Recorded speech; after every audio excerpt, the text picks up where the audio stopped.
ចាមានបងប្អូនណាដែលធ្លាប់ចាញ់បោកពួកជនខើខូចអត់បាទធ្លាប់ចាញ់បោកបងប្អូនមើលវីដេអូនេះត្រូវហ៎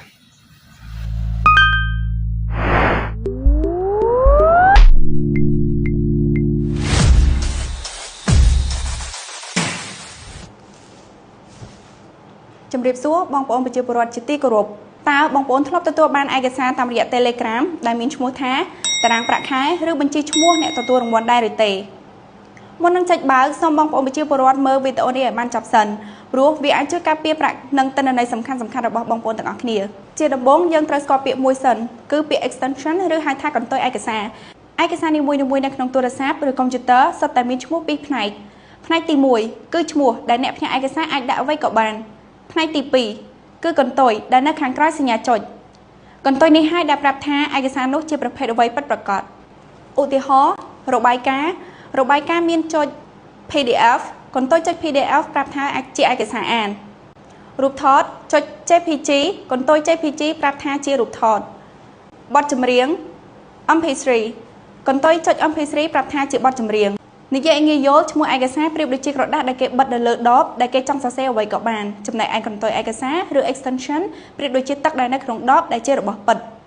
គេអាចសរសេរថានៅលើដបជាទឹកសុទ្ធប៉ុន្តែបើនៅខាងក្នុងជាថ្នាំពុលផឹកទៅគឺមានគ្រោះថ្នាក់ដដែលដូចគ្នាដែរជនខិលខូចបានដាក់ឈ្មោះឯកសារថាជាតារាងប្រាក់ខែឬក៏បញ្ជីឈ្មោះអ្នកទទួលរង្វាន់ក៏ប៉ុន្តែកន្ទុយ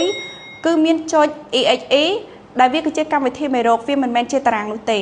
ក្នុងចំណោមឯកសារទាំងអស់មានប្រភេទខ្លះដែលវាមិនមែនជាឯកសារសម្រាប់យើងអានទេវាគឺជាកម្មវិធីដែលវាដំណើរដោយខ្លួនឯងនៅពេលដែលយើងចុចបើកកន្ទុយទាំងនោះរួមមានចុច EXE ចុច BAT ចុច VBS ចុច SP1 ចុច SH ចុច SML និងចុច SCR បងប្អូនមិនចាំបាច់ចាំទាំងអស់នោះទេគ្រាន់តែបងប្អូនចាំថាឯកសារធម្មតាគឺមិនត្រូវការដំណើរការទេប៉ុន្តែប្រសិនបើទូរស័ព្ទឬក៏កុំព្យូទ័ររបស់បងប្អូនសួរថាដំណើរការឬ run ឬដំឡើងឬក៏ install នោះបញ្ជាក់ថាជាសញ្ញាព្រមានឥឡូវបងប្អូនយល់ហើយសូមមើលឧទាហរណ៍នេះទាំងអស់គ្នាជនខិលខូចផ្ញើឯកសារដែលមានឈ្មោះថាតារាងប្រាក់ខែឃើញឈ្មោះដូចឯកសារការងារធម្មតាមែនទេប៉ុន្តែសូមមើលកន្ទុយចុច EXE នេះមិនមែនជាតារាងឯកសារធម្មតាទេវាគឺជាកម្មវិធីមេរោគនៅពេលដែលយើងចុចបើកវានឹងដំឡើងកម្មវិធីមេរោគចូលនៅក្នុងឧបករណ៍របស់យើងភ្លាមមេរោគនោះអាចលួចពាក្យសម្ងាត់គណនី Telegram គណនីធនាគារឬយកទៅបោកបញ្ឆោតមិត្តភ័ក្តិរបស់យើងជាបន្តទៀតឬក៏ចាក់សោឯកសារទាំងអស់នោះដើម្បីទារប្រាក់លួសដើម្បីការពារខ្លួនសូមអនុវត្តគោលការណ៍4ចំណុចសំខាន់នេះ1គឺមើលកន្ទុយ extension ជាមុនសិនមុននឹងយើងចុចបើកឯកសារមួយសូមមើលកន្ទុយជាមុនសិនកុំមើលតែឈ្មោះឯកសារ2កុំបើកឯកសារដែលមិនស្គាល់ទោះបីជាឯកសារនោះមានឈ្មោះតាក់ទាញប៉ុណ្ណាក៏ដោយ3សំបីមកពីមនុស្សស្គាល់ក៏ត្រូវប្រុងប្រយ័ត្នព្រោះគណនីមិត្តភ័ក្តិអាចត្រូវបានគេចូលប្រើបើសង្ស័យសូមទូរស័ព្ទសួរម្ចាស់សម័យខ្លួនសិន4បើសង្ស័យត្រូវលុបចោលការខកខានមើលឯកសារមួយគឺមិនប៉ះពាល់អ្វីទេប៉ុន្តែបើយើងចុចខម្ដងអាចបាត់បង់ទាំងអស់ប្រសិនបើបងប្អូនចូលចុចបើករួចទៅហើយតើត្រូវធ្វើដូចម្ដេចសូមកុំស្លន់ស្លោសូមអនុវត្តជំហានទាំងអស់នេះឲ្យបានលឿនបំផុតជំហានទី1ផ្ដាច់អ៊ីនធឺណិតភ្លាមបងប្អូនត្រូវបិទ Wi-Fi ឬទិន្នន័យ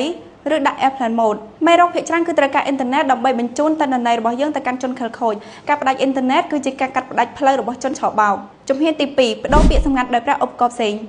សូមប្រើទូរស័ព្ទឬកុំព្យូទ័រមួយផ្សេងទៀតដែលមិនមានមេរោគដើម្បីបដូរពាក្យសម្ងាត់សំខាន់ដូចជាគណនីធនាគារ Telegram Facebook និង Email ចងចាំថាកុំវាយពាក្យសម្ងាត់ថ្មីលើឧបករណ៍ដែលមានមេរោគព្រោះមេរោគអាចឃើញអ្វីដែលយើងកំពុងតែវាយជំហានទី3តាក់ទងធនាគារជាបន្ទាន់បើមានកម្មវិធីមេរោគនៅក្នុងទូរស័ព្ទដៃឬនៅក្នុងឧបករណ៍នោះសូមទូរស័ព្ទទៅកាន់ខាងធនាគារភ្លាមដើម្បីឲ្យផ្អាកធនាគារជាបណ្ដោះអាសន្ននិងតាមដានប្រតិបត្តិការចម្លែកជំហានទី4សម្អាតឧបករណ៍ scan ជាមួយនឹងកម្មវិធីដែលយើងអាចទុកចិត្តបានប្រសិនបើយើងមិនប្រកាសក្នុងចិត្តវិធីដែលមានសុវត្ថិភាពបំផុតគឺយកទៅជាជំនាញឬធ្វើ factory reset សូមចងចាំថាត្រូវបដូរពាក្យសម្ងាត់និងតាក់ទងធនាគារជាមុនសិនជំហានទី5រាយការណ៍ជូនសមត្ថកិច្ចទោះបីជាបាត់លុយឬមិនទាន់បាត់លុយក៏ដោយសូមបងប្អូនរាយការណ៍ទៅកាន់សមត្ថកិច្ចព័ត៌មានរបស់បងប្អូនអាចជួយការពារជនរងគ្រោះបន្តទៀតបងប្អូនជាទីគោរពបច្ចេកវិទ្យាផ្ដល់ផលងាយស្រួលដល់ជីវិតយើងប្រចាំថ្ងៃច្រើនណាស់ក៏ប៉ុន្តែជនខិលខូចក៏កំពុងប្រើប្រាស់បច្ចេកវិទ្យានៅក្នុងការបោកបញ្ឆោតផងដែរចំណេះដឹងដ៏តូចមួយនេះគឺគ្រាន់តែមើលកន្ទុយឯកសារអាចជួយបងប្អូននៅក្នុងការខាត់បងធំធេងផងដែរសូមចែករំលែកវីដេអូនេះទៅកាន់គ្រួសារមិត្តភ័ក្តិចាស់ជាពិសេសអ្នកដែលទើបតែប្រើទូរស័ព្ទថ្មី ប្រសិនបើមានករណីសង្ស័យឬធ្លាក់ខ្លួនជាជនរងគ្រោះសូមរាយការណ៍ទៅកាន់នគរបាលដែលមានសមត្ថកិច្ចជាបន្ទាន់សូមគោរពអរគុណនិងអរគុណ